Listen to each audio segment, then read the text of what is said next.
Ay, perfecto. Hola, ¿Qué tal? ¿qué tal? Encantado. Muy bien. Muchas gracias por aceptar la entrevista, lo primero. No, a ti, por pedirme nada. Estamos ya muy cansados todos de webinars, Zoom y esto, pero Sí, sí, sí, sí. lo Bueno, nunca yo con el acaba. instituto, pero sí. Pero ya has acabado, ¿no? Sí, sí. Sí, sí, ahora es claro, sí. Vacaciones. Sí, por fin. Bueno, muy bien. Pues aquí me tienes. Cuéntame, ¿qué quieres que hagamos? Una entrevista.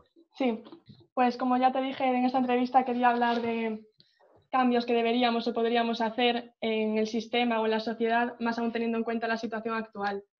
Entonces, la primera pregunta es que en algunos de estos cambios los podemos hacer en el Estado porque tenemos las competencias, pero otros, como seguramente tienen que ver con la globalización o con el funcionamiento del sistema a nivel internacional, pues solamente las podríamos llevar a cabo en colaboración con otros países u organismos. Entonces, teniendo en cuenta que las fuentes de producción se están desplazando y que, al menos a mi parecer, las potencias con mayor poder económico también tienen un mayor poder de decisión, ¿qué rol jugaría Europa en la economía internacional y, por lo tanto, qué poder de decisión o de influencia tendría a la hora de realizar cambios a nivel global, ya sea en materia de economía, producción o medio ambiente? Pues desde mi punto de vista, en el medio plazo, si no cambia Mm, bastantes cosas, creo que poco. Em, yo creo que en el año 2040 la evolución de las tendencias de la economía indican que no va a quedar ningún país europeo dentro del G8, ni ujú, siquiera Alemania. Es decir, que se está configurando un nuevo G8 al calor o alrededor del desplazamiento de las fuentes de producción, de comercio y de decisión mundial al eje principal del planeta, que hoy, lejos de estar en el Atlántico, está justo en su lado contrario, en el Pacífico. En las dos orillas del ujú. Pacífico, pues yo creo que es donde se configuran los principales protagonismos y las principales tensiones, tanto productivas, comerciales, geopolíticas y yo diría que incluso culturales del mundo en nuestra era, ¿no? Por tanto, si no es consciente de que el rol va tendiendo a ser cada vez menor, la caída en los últimos 25 años en peso específico sobre el PIB mundial de la Unión Europea es de 6 puntos. Si continúa así, dentro de 10 años estaremos en el entorno del 16% del PIB mundial, cuando hace 20 años éramos el 25-26%, ¿no? Por tanto, sin duda es un gran reto. Hay que incrementar las capacidades competitivas de la economía europea por valor añadido. Hay que incrementar la voz de los países, de los 27 miembros del Club Europeo, tratando de unificar criterios con respecto a la geopolítica mundial, y hay que tener claro que necesitamos recuperar pues, capacidades productivas para evitar las vulnerabilidades que hemos tenido, por ejemplo, con China en producción y en suministro en esta crisis del coronavirus, ¿no? Bueno, yo creo que esos son un poco los tres ejes principales. Y esta pandemia también ha dejado en evidencia muchas cosas, entonces ahora se suele hablar de bueno, como es, o sea, es normal que se hable de esto, pero de la importancia de lo público o de hasta dónde tiene que llegar la globalización, o se habla también del medio ambiente. Después iremos a propuestas más concretas, pero así, un poco en general, ¿qué cambios crees que son más urgentes? En nuestro país yo creo que el reforzamiento del Sistema Nacional de Salud, que es uno de los sistemas más eficientes del mundo, en tanto que es un sistema de cobertura universal o semi-universal, casi universal, eh, pero que nos hace funcionar con él con un punto menos de la media de inversión europea. El Sistema Nacional de Salud en España absorbe un 8,9% de nuestro PIB, la Ujú, media europea está en el 9,8%, un punto por encima. Y ahora tenemos tres problemas principales ahí. El primero, el ratio de médicas y médicos, enfermeras y enfermeros por paciente, varios puntos por debajo de la media de la Unión Europea. Dos, una mala frontera con el sistema de innovación, desarrollo e investigación científica. No es eficiente tanto como podría ser el volumen de recursos invertidos y su permeabilización con el Sistema Nacional de Salud. Así que tenemos un problema de recursos, un problema de financiación laboral de los profesionales y las profesionales del Sistema Nacional de Salud y una mala frontera con el sistema de I+D+I. Además, tenemos un Ministerio de Sanidad pues, prácticamente vacío de competencias. Pues un sistema muy descentralizado a las comunidades autónomas y que en circunstancias excepcionales como esta, pues vemos que debería tener más personalidad, más protagonismo dentro del Sistema Nacional de Salud, ¿no? Desde mi punto de vista, el gran reto en lo público está ahí, porque la salud de un país no solo define el modelo de sociedad, sino que tiene una extraordinaria relación íntima con el modelo de producción y el modelo de generación de riqueza, el modelo de desarrollo de la economía, ¿no? Sanidad es igual a justicia social y es también igual a capacidades productivas. Y yo creo que de esta pandemia hay que sacar esa lectura y desde mi punto de vista esa conclusión. Y a nivel europeo y global, ¿hay retos pendientes? Bueno, a nivel europeo yo creo que claramente el reforzamiento de nuestro modelo social, porque aunque hay muchas epistemologías y escuelas de análisis del porqué de este extraordinario desarrollo en los últimos 80 años del espacio europeo, después de la Segunda Guerra Mundial, a mí me parece bastante evidente que es el modelo social una de esas claves, ¿no? Una sociedad más formada, más justa, más cohesionada, es más que evidente que permite niveles de desarrollo económico y de desarrollo político mucho más acelerados, mucho más sostenibles y mucho más estables, ¿no? Así que yo creo que la protección del modelo social, en tanto en cuanto aparecen formulaciones políticas que lo cuestionan, en países europeos de la quinta ampliación, Polonia, Hungría, Eslovaquia, etcétera, de manera muy clara, y formulaciones también políticas en Francia, en Holanda, en Italia, en Alemania, que cuestionan su importancia y su papel. Así que la protección del modelo social a mí me parece que es muy determinante en el espacio europeo. ¿Por qué crees que es actualmente la Unión Europea? ¿Qué creo que es? Sí, o sea, actualmente. Yo creo que es una oportunidad de seguir conviviendo con otros 27 países en un entorno con un doble anillo de seguridad democrática, ¿no? El que tenemos en nuestras constituciones y el que nos viene dado por nuestra pertenencia a Europa. Yo creo que es la narrativa de una paz perpetua, muy kantiana, si quieres, ¿no? Una paz entre estados, soñada por Kant antes que por nadie, pero imposible hasta el 45, y solo consagrada a partir del 51 y del 57, los tratados de París y de Roma y del inicio del viaje de la integración europea. Es un mercado, una zona de libre tránsito de servicios, mercancías, personas y capitales. Y es la manera en la que multiplicamos la voz que tenemos, que si no la tuviéramos sería mucho menor, las capacidades de protagonismo en un mundo, en cambio, que si no estuviéramos en Europa, yo creo que para un país como España, por ejemplo, serían, no diré marginales por el vínculo con Latinoamérica, etcétera, pero muy menores en comparación con eso, ¿no? Yo creo que es una gran oportunidad de expandir un modelo frente a quienes empiezan a pensar que el modelo más eficiente es el de una autocracia o un sistema totalitario como China. Yo creo que no hay modelo más eficiente que el de una democracia. La gran consagración de 27 democracias unidas, bueno, pues eso solo sucede en Europa y solo sucede en esta época. Así que yo, a tu pregunta, si tuviera que responderla con una sola palabra, diría que es una gran noticia. Hace un mes, más o menos, entrevisté a Miguel Sebastián y me dijo que una de las medidas que debía tomar la Unión Europea es crear una especie de OTAN sanitaria. ¿Qué le parece la propuesta? Bueno, arriesgada, como todo lo que dice Miguel, pero y brillante también, si lo estudiamos.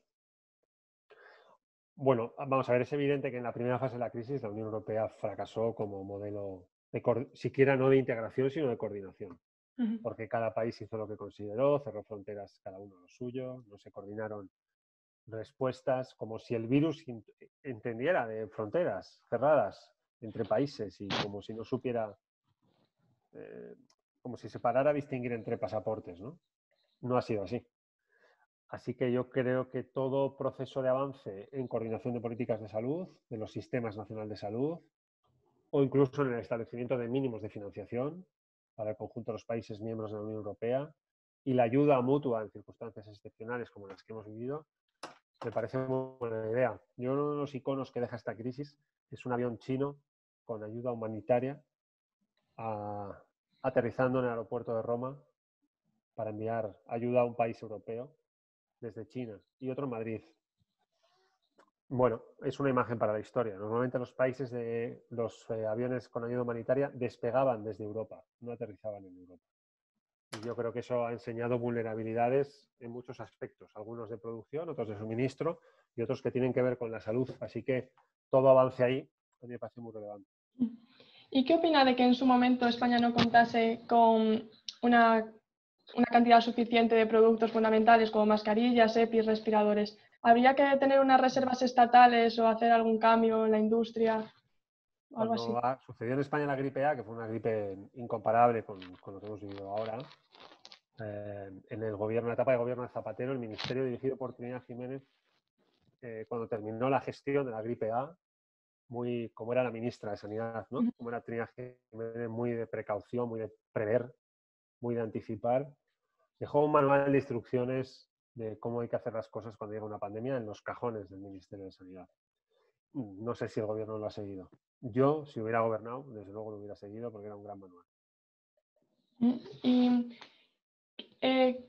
crees que habría que buscar una alternativa a vivir esencialmente del turismo? Porque hemos visto que cuando se cierran las fronteras perdemos los ingresos del sector que más aporta al PIB.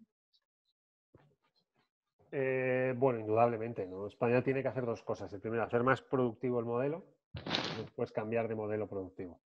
En ese orden. El modelo actual tiene que producir mejor y más, no solo por eficiencia de hora trabajada, sino por productividad total de los factores de la economía.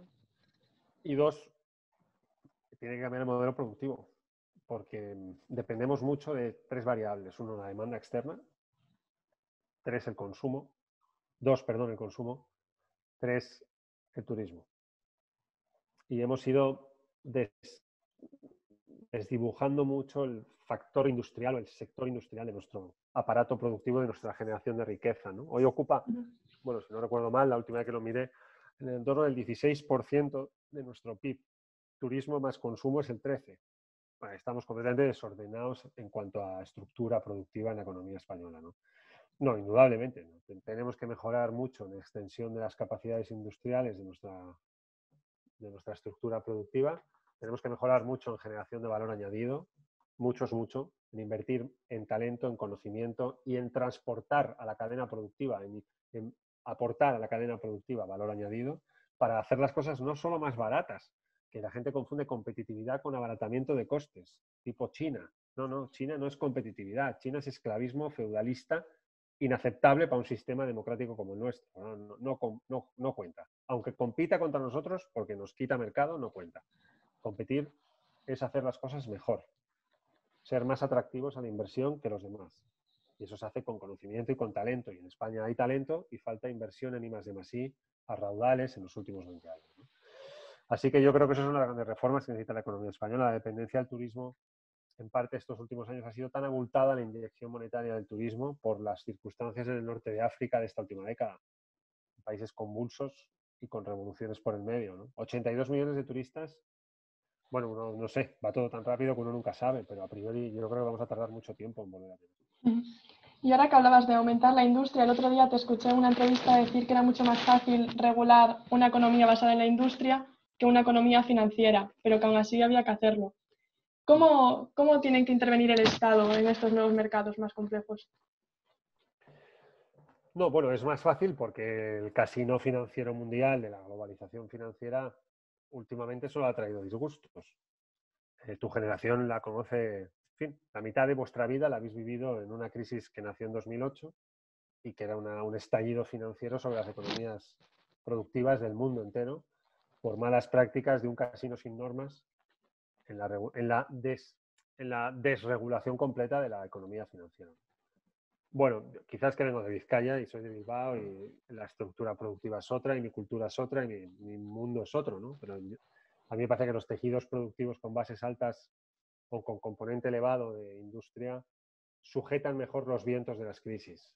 Son arquitecturas económicas mucho más sólidas que las que dependen, pues, de números volando de mercado en mercado o, como preguntabas antes, del turismo, que nunca sabes por dónde van los vientos del turismo y cómo van cambiando a nivel mundial o a nivel global, ¿no? Y yo creo que esa coordinación de cara al futuro entre actores, COE, sindicatos, fuerzas políticas es determinante para darle una oportunidad a este país en las próximas 2 o 3 décadas, ¿no? Bueno, a ver, ojalá lo hagan. Igual de esta crisis salimos mejor. Que no es tanto regular la economía financiera, sino hacer más economía industrial, ¿no? No, bueno, no es incompatible. O sea, a escala global, yo creo que el establecimiento de normas de tráfico para el tráfico de capitales es una buena idea. Básicamente lo que vivimos en 2008 fue una especie de gran accidente de tráfico financiero, porque no había normas de tráfico y hubo un gran estallido por un accidente. No es incompatible, se puede regular a escala global establecer con qué se puede invertir y en qué no se puede y con qué se puede especular y con qué no, establecer una fiscalidad global al tránsito de capitales, lo que históricamente se ha denominado tasa Tobin. En el ámbito europeo, tomar decisiones sobre el papel del Banco Central Europeo, si tiene que estar solo atento a la inflación o puede ser un estimulador también de la actividad económica, tipo Reserva Federal. Últimamente ya lo hace a través de la compra de deuda, pero de una manera más establecida en las normas, mutualizaciones de deuda. Bueno, hay mucho que hacer en ese campo de la regulación de la economía financiera, ¿no? Se puede avanzar para hacerla más eficiente y para reducir las posibilidades de un estallido y de un accidente como el que tuvo en 2008. No es incompatible el uno con el otro, ¿no? Son tareas afortunadamente complementarias. Entonces, vemos que es una situación compleja en la que hay que hacer cambios, pero a la vez estos últimos años también sufrimos como una simplificación de la política. Entonces, ¿es posible intentar hacer estos cambios de gran envergadura si no mejora notablemente el panorama político? Es más difícil. Es más difícil, aunque es verdad que la Unión Europea está ahora mismo metido en una pelea, bueno, yo creo que enormemente trascendente, porque si sale adelante el nuevo modelo de endeudamiento de la Comisión solicita dinero a los mercados, Sí. estos se la dan, la Comisión es la titular de esa deuda y lo transfiere a los estados con problemas. Estamos seguramente poniendo las bases de un pilar fiscal futuro del proceso de integración europeo. Y las primeras bases de una estructura de gobernanza económica futura, indudablemente, porque cuando vaya aumentando la deuda compartida entre 27 o entre los 19 países del euro, seguramente en el futuro veremos avances en gobernanza económica y en simetrías fiscales con total seguridad. Así que es un gran salto adelante, ¿no? Dicho esto, a escala nacional, pues yo creo que de aquí no se sale con las perspectivas. Acabo de ver que el Centro de Estudios del BBVA ha empeorado la caída del PIB para el 2020 al 11,5%, es la mayor caída de la historia. Bueno, yo creo que de aquí no se sale sin grandes acuerdos entre actores, empresarios, sindicatos, fuerzas políticas. No parece que tengan ganas de hacerlo, pero yo creo que si lo hicieran, pues estaríamos bastante más fuertes que sin ello, porque cuando todo el mundo empuja en la misma dirección, la cosa suele ir más rápido. No sé, ellos sabrán. Yo me hubiera tirado de cabeza un pacto de Estado. Y yendo más a propuestas que se han dicho en el Congreso de los Diputados, ¿qué opinas de los impuestos a las grandes fortunas y la nacionalización de sectores estratégicos? De la nacionalización de sectores estratégicos, que es un gravísimo error. Yo creo que en una economía de mercado regulado, no en que el Estado o el gobierno sustituya a la economía.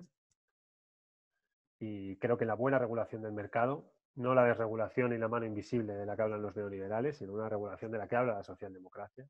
Buenas coordenadas regulatorias y legislativas, junto a buenas dinámicas de financiación, y una correcta presencia de la fiscalidad para una economía que compite y crea empleo y que genera recursos al Estado a través de las figuras fiscales y de la tributación. No creo en la sustitución de la economía por la política ni de las empresas por los gobiernos. Y todas las experiencias que en la historia hemos visto en esa dirección han terminado mal, ¿no? Por un lado o por el otro, por la extrema derecha o por la extrema izquierda. No lo veo. Y en cuanto a los impuestos a los que más tienen, estoy de acuerdo. Yo creo que hay que acertar con qué fiscalidad, pero indudablemente quienes más tienen que aportar más que quienes menos tienen. Y España en la fiscalidad pues tiene mejoras que hacer, porque la verdad es que tiene bastantes asimetrías, cosas raras, impuestos viejos, otros nuevos que no los tiene, progresividades raras en algunos impuestos y en otros no, a veces exceso en el IVA y otras veces defecto en el IVA.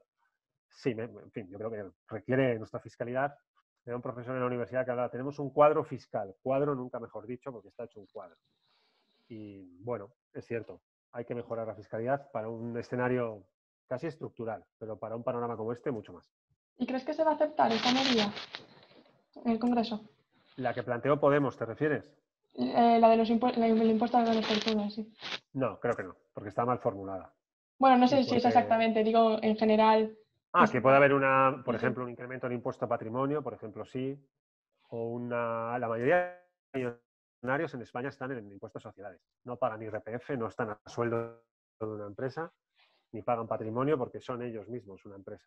Por tanto, yo creo que los millonarios en España, por ejemplo, Amancio Ortega no paga impuesto a patrimonio y el impuesto de este señor tampoco lo pagaría. Por tanto, yo creo que la clave está en subir sociedades. en establecer mínimos que parece que el gobierno solo tiene en mente y lo quiere avanzar, ¿no? Pero bueno, yo creo que una buena definición de la fiscalidad es clave para que no se produzcan evasiones de capitales, evasiones de impuestos y el Estado recaude más, que es lo que todos queremos, para financiar mejor nuestro modelo social, ¿no? Y cambiando un poco de tema, quería hablar de los nacionalismos y la política territorial. Por algunas entrevistas que he visto, pero bueno, me corriges si me equivoco, no te identificas tanto con una patria, sino como en la época en la que vives. Entonces, ¿consideras que el nacionalismo es una idea romántica o también crees como una idea más ilustrada, que sea, por ejemplo, la concepción ciudadana de la nación o esto que hablan a veces? No, el nacionalismo o sea, es herencia del romanticismo y es reactivo a la ilustración. En el caso de Vasco, que es de donde yo soy, eh, pues el nacionalismo es un muro que levantaron, que en vez de con ladrillos se hizo con ideas, frente a la transformación productiva del siglo XIX y la transferencia en la propiedad de, bueno, en la titularidad de la propiedad en el fondo de la riqueza, ¿no? El gran tránsito de una sociedad agrícola a una sociedad industrial cambió los propietarios de la riqueza y trajo de fuera nuevas ideas, nuevos lenguajes, nuevos colores de piel, nuevos dioses, cosas que quienes estaban ahí antes pues no aceptaban. Y en vez de levantar un muro como el de Trump, pues levantaron un muro al que llamaron nacionalismo. Pero es exactamente igual, la diferenciación con quien viene de fuera y la defensa de esto que es nuestro porque estábamos aquí antes, ¿no? Esas son ideas que nacen del romanticismo y son anti-ilustradas, son reactivas a la ilustración. Y yo no soy capaz de identificarme con este discurso de las patrias y las naciones, ¿no? Somos muchas cosas más que una sola nación. Y bueno, esa frase que has dicho no es mía, es de Joseph, sería demasiado brillante para mí, no me da. Es de Joseph Roth, un escritor austriaco de finales del 19 y principios del 20, que en una obra que en España se tituló así, con un título un poco elevado, ¿no? La filial del infierno en la tierra, es una recopilación de artículos que sacó Acantilado, donde él publica en el surgimiento del nazismo cuando lo ve venir ya, y dice que, bueno, que lejos de lo que habitualmente pensamos, que nuestra identidad viene determinada por la geografía, en realidad nuestra identidad viene determinada por la historia, más que el espacio que pisamos, el tiempo que vivimos, ¿no? Y que ninguna patria política da a sus hijos tantos rasgos comunes como una época a los suyos, ¿no? Por eso yo creo que tengo más que ver contigo que con un tío de Bilbao del siglo XII. Por mucho que las narrativas políticas se empeñen en lo contrario, somos hijos de una época, ¿no? Define mucho de lo que somos, sí. Y entonces, cuando algunos partidos nacionalistas dicen que ellos, por ejemplo, quieren la independencia porque creen que van a vivir mejor, ¿tú crees que está más relacionado con la cultura, la lengua o la historia que con eso? ¿O es una No, mezcla de creo que ambas? está relacionado con el poder, con la propiedad del poder. Y que las narrativas políticas o están orientadas a la política o están orientadas al poder. Yo siempre pensé más bien que el poder era la política, pero reconozco que la batalla la han ganado los que creen que la política es para el poder. El poder en el sentido que te da la gente cuando te vota. Te da un poder determinado en las instituciones para cambiar cosas en función de un marco ideológico, y de un programa y de lo que tú crees que hay que hacer. Eso se llama política. Etimológicamente viene del griego gobierno de la ciudad, que es una, no sé si hay algo más alto, ¿no? Gobierno de la ciudad, es precioso. Así que el poder es para la política. Hay quien cree que estar en política es para el poder, como un fin en sí mismo. Yo nunca supe entender ese enfoque, aunque últimamente estamos rodeados y la mayoría de los que están creen que la política es para el poder, así que sí, es su tiempo. ¿Y ves posible la creación de, bueno, cambiar el modelo de Estado? Por ejemplo, ahora estamos en un Estado de autonomías, ¿no? Pero si hubiese que llegar a un acuerdo para que no fuese ni para unos ni para otros, ¿ves la posibilidad de un Estado confederal o de un Estado federal, que supongo que es como más autonomía para las autonomías? Confederal ya es, porque confederal quiere decir descentralización, bilateralidad, y eso ya sucede. Ya estamos muy descentralizados, somos uno de los países europeos con mayor descentralización del poder, es decir, el centro, el gobierno central, transfiere a las partes que componen el Estado, en nuestro caso 17 comunidades autónomas, cargas muy elevadas de responsabilidad política, en todo lo que tiene que ver con el modelo social, la cultura, aspectos fundamentales de la fiscalidad, la economía, las políticas sociales, políticas de la dependencia, multitud de asuntos están descargados a las comunidades autónomas. Por tanto, ya somos un país altamente descentralizado, más que muchos estados federales. El rasgo confederal nos lo da el bilateralismo. Euskadi va a Madrid, negocia y se vuelve. Cataluña va a Madrid, negocia y se vuelve. Galicia va a Madrid, negocia y se vuelve. Canarias va a Madrid, negocia y se vuelve. No hay procedimientos multilaterales de toma de decisiones entre las 17 partes. No hay horizontalidad. Hay comunidades autónomas casi definidas de una manera en la Constitución y otras 13 definidas de otra. Una cierta jerarquía en la ¿Entre posición de las autonomías? distintas, sí, claro, las comunidades del 152, las nacionalidades históricas y las comunidades autónomas. Hay comunidades autónomas que tienen hacienda propia en sus territorios, por ejemplo Navarra, o las 3 haciendas diferentes de los 3 territorios históricos de la comunidad autónoma vasca. En realidad en España hay 5 haciendas, 3 en Euskadi, 1 en Navarra y la hacienda común para el resto de España. Por tanto, hay asimetrías que confederalizan el modelo. No hay lealtad entre las partes porque entre las comunidades autónomas suele haber competitividad más que cooperación. Los sistemas federales son cooperativos, normalmente. Son horizontales, son multilaterales. Y ese es el salto que yo daría. ¿Lo veo posible? Pues la verdad es que no. Yo creo que ahora mismo no hay clima político mínimo como para tocar la Constitución y mucho menos en un aspecto tan nuclear del modelo de organización territorial del Estado. No lo veo de ninguna manera, no solo a corto, sino desgraciadamente tampoco a medio plazo, por no decir otra cosa. ¿Y crees que el tamaño del Estado puede influir en su efectividad, tanto por muy grande como por muy pequeño? Sí, puede efectivamente. Sí. Yo creo que el tamaño exacto es una de las claves del modelo, ¿no? Una superestatalización puede ahogar la vida y ahogar la economía y ahogar el modelo. Y una infraestatalización puede generar carencias en la organización y en la generación de coordenadas y condiciones de todos los aspectos, tanto de lo social como del cívico como del económico. La clave es acertar con el tamaño exacto del Estado y no inflacionar ni deflacionar su tamaño, ¿no? Eso a mí me parece relevante, muy relevante. Y teniendo en cuenta que las leyes tienen que evolucionar acorde con la sociedad, aunque ya dijiste que esto no es el momento ahora, ¿qué cambios harías en la Constitución, si es que harías? Bueno, yo creo en un modelo federal de organización territorial del Estado y lo federalizaría. ¿Lo Y veo también fuera posible? de la No lo política veo posible. territorial, o sea, Sí. cambios fuera de la política territorial. Blindaría el modelo social para evitar que gobiernos con orientaciones más bien conservadoras, por no decir otra palabra, devalúen el papel que nuestro modelo social y nuestro estado de bienestar tiene en la construcción de la vida en España, en su sentido más amplio, ¿no? O sea, fijarías Lo presupuestos. blindaría con mínimos fijaría un mínimo de financiación sobre PIB, que nunca ningún gobierno pudiera invertir menos de un determinado nivel sobre Producto Interior Bruto. Es verdad que el PIB va variando, pero las inversiones también varían con ese PIB, ¿no? En función de los momentos económicos que pase el país. Un porcentaje sobre PIB que invariablemente deba invertirse en educación y en sanidad, sí o sí. Y después hay muchas cosas que cambiar en el sentido del lenguaje, ¿no?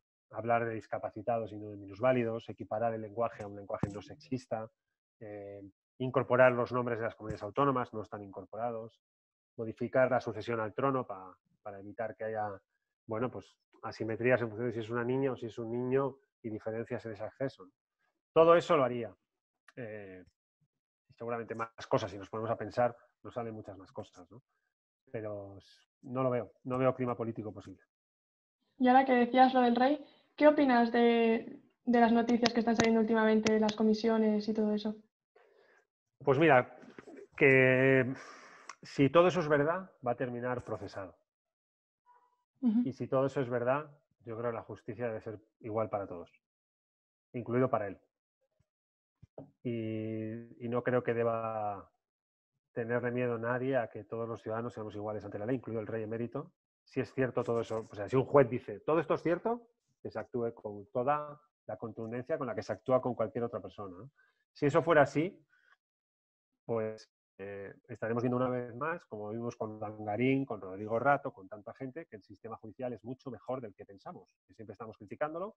Sin embargo, grandes popes, grandes ministros, cuñados del rey, banqueros, han desfilado y están en la cárcel. O sea que no sería tan negativo con el sistema, porque está demostrando, yo creo, más de lo que reconocemos que funciona. Si esto se demuestra, yo quiero que la justicia no sea distinta para él. ¿Crees que España tendría que seguir siendo un estado monárquico o una república? Bueno, yo soy republicano, de cultura, Ujú. de pensamiento, de orientación ideológica, de filosofía, yo qué sé, de todo lo que quiera poner. Mi manera de pensar es siempre así. O está relacionado con la democracia directamente, ¿no? Y es mi pensamiento republicano el que me lleva a aceptar modelos que no necesariamente tengan que ser republicanos. Ujú. A mí, si el movimiento, como decían los viejos líderes del origen del Partido Socialista, si en la defensa de los derechos de los trabajadores cabe en una monarquía, nosotros no tendremos objeción. Estas son frases de Indalecio Prieto, Pablo Iglesias, etc. Si la defensa de los derechos de los trabajadores no cabe en una república, plantaremos cara a la república. Somos utilitaristas en el modelo de Estado, no es nuestra principal pelea, ¿no? Bueno, si el pacto constitucional permite dentro de sí un sistema democrático con amplios niveles de libertades, de derechos sociales, de derechos civiles, un sistema democrático que siga estando entre los 15 mejores del mundo, según Naciones Unidas, pues no me parece una prioridad. Excepto que el rey emérito lo siga poniendo muy difícil y dentro de 20 años alguien considere, yo qué sé, para mí no es Sí. una prioridad desde mi pensamiento republicano, ¿no? ¿Y qué entiendes por justicia social? Porque todos los partidos de izquierdas hablan de justicia social, pero son diferentes. Entonces, ¿cuál es la diferencia? ¿Qué se entiende por justicia social? ¿Cómo llegar a ella? ¿Si es un sistema capitalista o Justicia, socialista? ¿Cómo va? justicia social es una palabra, no sé, una idea, si quieres, política, que utilizamos para definir aquellos modelos de sociedad en los cuales un amplísimo porcentaje de personas vive con unas condiciones mínimamente dignas aseguradas, Ujú. a través del modelo social, del estado de bienestar, de las políticas redistributivas, de las políticas sociales, de las oportunidades. En ese campo se juega eso que definimos justicia social. Normalmente, cuando hablamos de ello, hablamos de sociedades cohesionadas. Cohesionadas en el sentido de que el 75, 80, 90% de su población, de todas las personas que viven ahí dentro, tengan unas condiciones dignas mínimas de vida, aseguradas por las políticas públicas, el sistema institucional y el estado de bienestar. Aspirar a eso, bueno, pues afecta a multitud de temas, ¿no? ¿Qué tipo de modelo de economía? ¿Qué tipo de modelo de sociedad? ¿Qué tipo de modelo de libertades, de derechos y obligaciones? Libertades fundamentales, me refiero, Ujú. derechos cívicos o civiles y obligaciones de ciudadanía. ¿Qué políticas fiscales? ¿Qué orientación redistributiva? Afecta a todo, pero sí consagra un resumen de la izquierda, porque la izquierda, en todas sus matizaciones, desde su origen a mediados del siglo XIX, tal y como la conocemos hoy, ese es Ujú. su origen, es para eso, para lo que piensa. Y cuando se equivoca en ese marco, se equivoca buscando eso. Y a lo largo de la historia se ha acertado y se ha equivocado, como todo el mundo, como todas las ideas políticas y todas las ideologías, ¿no? Pero su orientación yo creo que es esa. Justicia social. Bueno, se puede cambiar si quieres por cohesión social.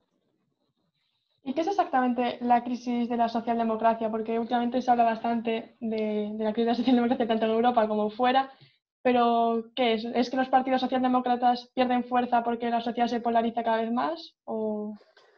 Bueno, de nuevo, Joseph Roth, somos hijos de una época, ¿no?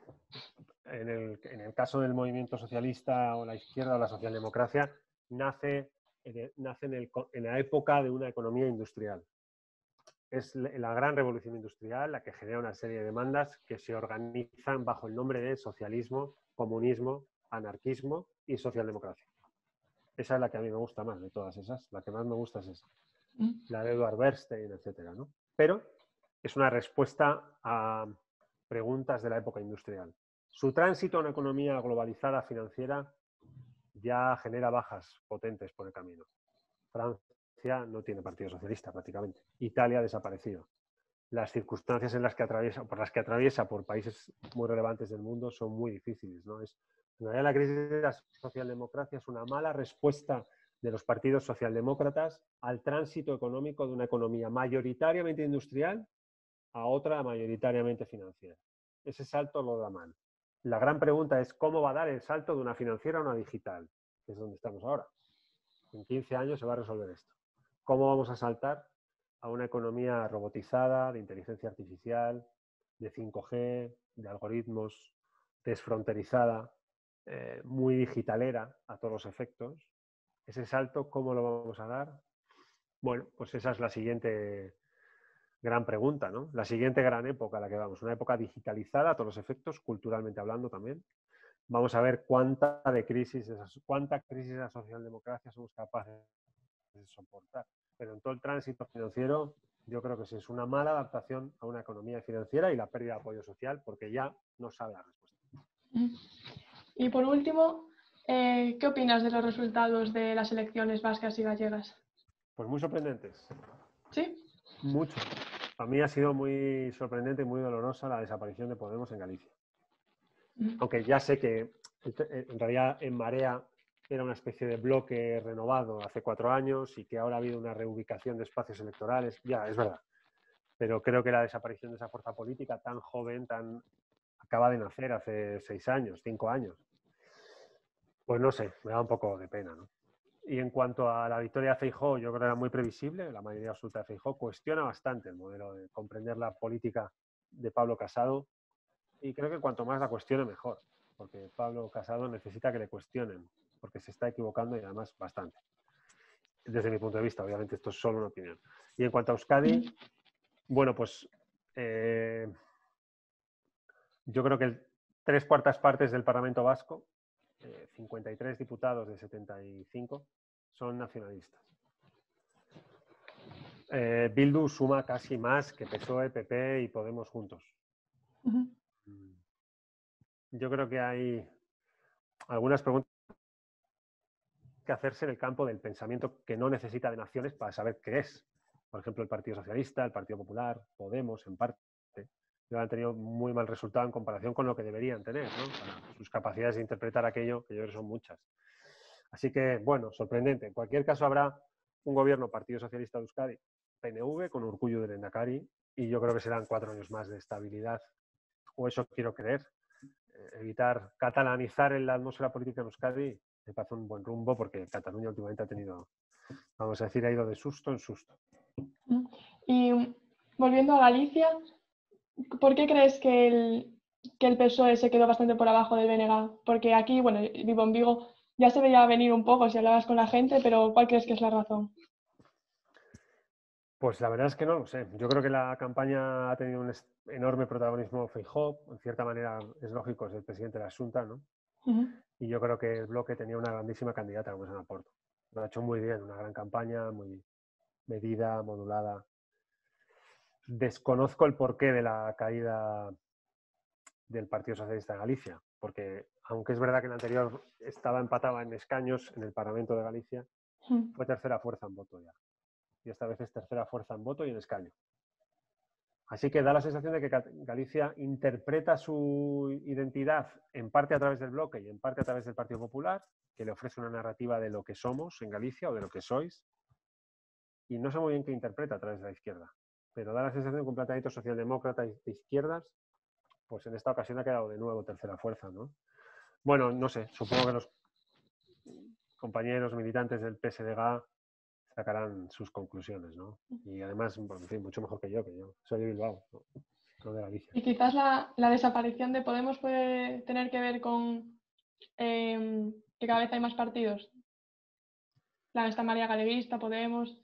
Sí, Etcétera. bueno, pero la marea galeguista se la ha visto poquito, ¿no? Ha competido poco, Sí, poco no, no voto, se ¿no? le vio, pero... Yo creo que ha habido un gran tránsito de voto al bloque y que todo lo que se ordenó alrededor de la marea hace 4 años, pues esta vez se ha ordenado alrededor del bloque, ¿no? Es verdad que no eran electorados tan tradicionales y clásicos como los del PSOE o los del PP, ¿no? O los del PNV en el caso vasco, ¿no? Eran espacios en movimiento, ¿no? Y esta vez el movimiento ha llevado a una coincidencia de una muy buena candidata, de una campaña bien hecha y de un partido que es el bloque, ¿no? En cualquier caso, bueno, tiene consecuencias porque Podemos está gobernando en España y desaparecer en un territorio como Galicia, donde tuvo un resultado tan bueno en las anteriores elecciones autonómicas, pues seguro que no le ha gustado mucho a Pablo Iglesias. Pues nada, la veré mañana. Vale. Mándame un link para poder acceder, Sí, ¿vale? sí, Y yo te lo voy muevo. diciendo. Muy bien. Pues muchas gracias. A ti, gracias por Chao. todo.